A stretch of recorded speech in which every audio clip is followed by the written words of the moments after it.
Pemirsa apa kabar? Saya Lili Suryati akan membawakan Warta Berita PTS tanggal 16 April. Sebuah insiden penusukan terjadi di peron MRT Sephai Taipei kemarin sore. Seorang perempuan yang sedang menunggu kereta tiba-tiba diserang dengan pisau oleh seorang wanita lain yang tak dikenal. Pelaku berhasil dibekuk oleh penumpang lain di lokasi.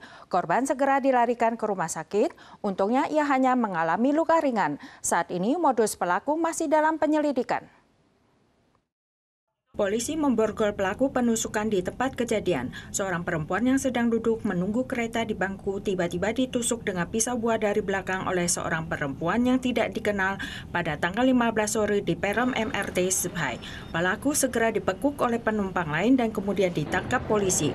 Korban segera dilarikan ke rumah sakit. Untungnya ia hanya mengalami luka di bagian kiri bahu. Penyelidikan awal menunjukkan pelaku yang bernama Lin dan korban tidak saling mengenal.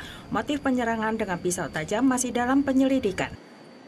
Seorang wanita di wilayah utara Taiwan membeli botox secara daring dan disuntikan langsung di rumah oleh penjual. Namun 3 hari kemudian ia mengalami kesulitan menelan hingga harus dirawat di ruang ICU dan nyaris kehilangan nyawa.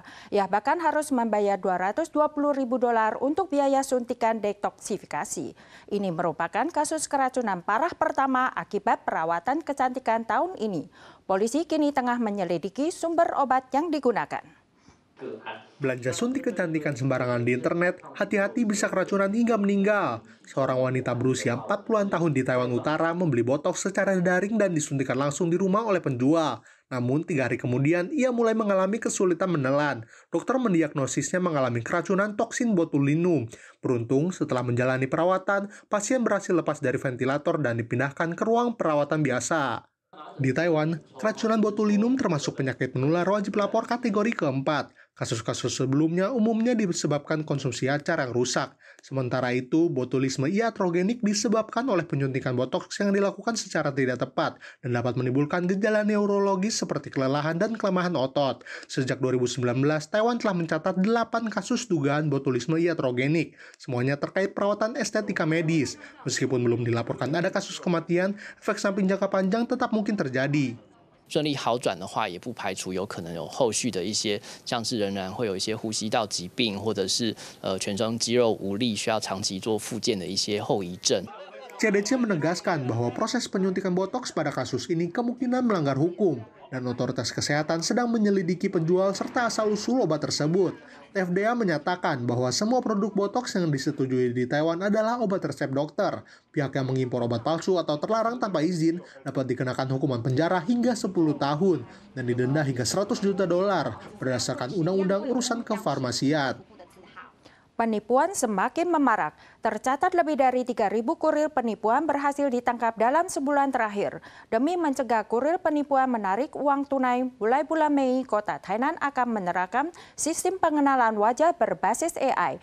Jika warga tetap menggunakan helm atau masker setelah mendapat peringatan suara saat menarik uang dari mesin ATM, alarm segera berbunyi. Warga yang mengenakan masker saat menarik uang akan mendapatkan peringatan suara untuk melepaskannya.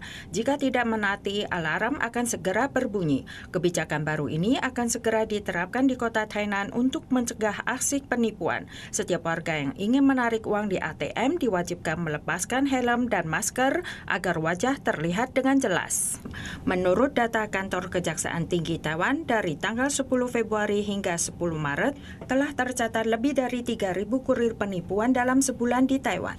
Demi menghindari pengawasan, para kurir akan mengenakan helm dan masker saat menarik uang. Pemkot Tainan akan menerapkan kebijakan baru mulai bulan depan guna memberantas kurir penipuan.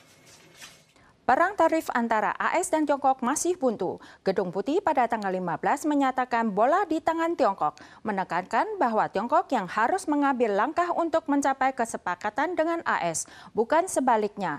Di hari yang sama, Tiongkok memerintahkan penanggulan penerimaan pesawat penumpang Boeing yang sedang dalam proses pengiriman. Sementara itu, AS mengumumkan daftar 5 negara yang akan menjadi mitra dalam tahap awal negosiasi. Namun Taiwan tidak termasuk dalam daftar. Presiden Amerika Serikat Donald Trump pernah mengatakan, jika Tiongkok menyetujui penjualan TikTok, ia akan mempertimbangkan untuk menurunkan tarif terhadap barang-barang impor dari Tiongkok. Kini, apakah pernyataan itu masih berlaku? The ball is in China's court. China needs to make a deal with us. We don't have to make a deal with them.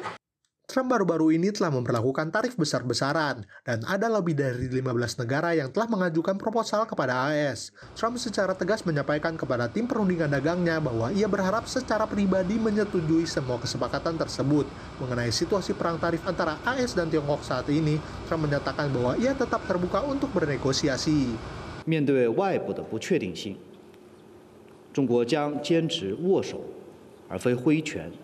Akumulasi tarif impor tambahan AS terhadap Tiongkok telah mencapai 145%, sementara Tiongkok membalas dengan menaikkan tarif menjadi 125%. Ketegangan antar kedua negara meningkat dan perang dagang semakin memanas. Bloomberg melaporkan Tiongkok memerintahkan maskapai penerbangan untuk menangguhkan penerimaan pesawat Boeing dari AS yang saat ini tengah menunggu pengiriman. Departemen Keuangan AS menyebut bahwa Inggris, Australia, Jepang, Korea Selatan, dan India menjadi prioritas dalam negosiasi. Masing-masing negara juga telah menyiapkan langkah. Namun Taiwan tidak termasuk dalam negara yang masuk gelombang pertama negosiasi. Pasca pandemi, Taiwan mengalami krisis SDM yang serius. Beberapa sektor industri berharap dapat merekrut PMI. Namun hingga saat ini sektor jasa belum tercakup. Karena itu banyak pelajar asal Asia Tenggara yang datang ke Taiwan untuk kuliah sambil bekerja paruh waktu. Pihak sekolah menyediakan biaya hidup dan setelah lulus kuliah mereka dapat mengajukan izin kerja untuk menetap di Taiwan. Pria asal Vietnam ini telah tinggal di Taiwan selama 5 tahun dan baru saja lulus dari Universitas Tong Nan. Sebenarnya, sejak tahun ketiga dan keempat kuliah, ia sudah mulai mencari pekerjaan. Meskipun belajar di bidang teknologi informasi, pekerjaan yang ia jalani adalah membangun set panggung di studio stasiun televisi. 因为如果我要留在台湾呢，要找同一个练的跟做的同一样的都。 不好找，真的不好找。 Sesuai peraturan, mahasiswa asing hanya boleh bekerja hingga 20 jam per minggu selama masa perkuliahan dan 40 jam per minggu saat libur semester. Chen Paimei telah menjalankan agen pendidikan luar negeri sejak sebelum pandemi dan kini sudah berjalan 6 tahun. Jumlah pelajar Tionghoa perantauan yang mendaftar melalui lembaga miliknya untuk belajar di Taiwan terus meningkat dari tahun ke tahun. 大部分往移工来，他们的中介费是比较多。 比较贵的好几倍这样子啊，然后留学生是中介费比较少，而且他回本是比较快。 Dibandingkan dengan pekerja migran, biaya yang diperlukan untuk datang ke Taiwan sebagai pelajar perantauan bisa 3 hingga 4 kali lebih murah. Mereka juga lebih mudah untuk berpindah kerja tanpa harus membayar biaya tambahan. Seiring sekolah membutuhkan mahasiswa untuk mengisi kekurangan akibat penurunan angka kelahiran, dan pemerintah juga membutuhkan tenaga kerja, jalur pendidikan tampaknya memberikan keuntungan ekonomi yang lebih besar dibandingkan jalur pekerja migran. Namun fenomena ini juga memunculkan kekhawatiran akan praktik seolah belajar namun sebenarnya bekerja. Para pemirsa sekalian, sekian wadah berita dari PTS. Kita soal lagi di lain kesempatan. Sampai jumpa.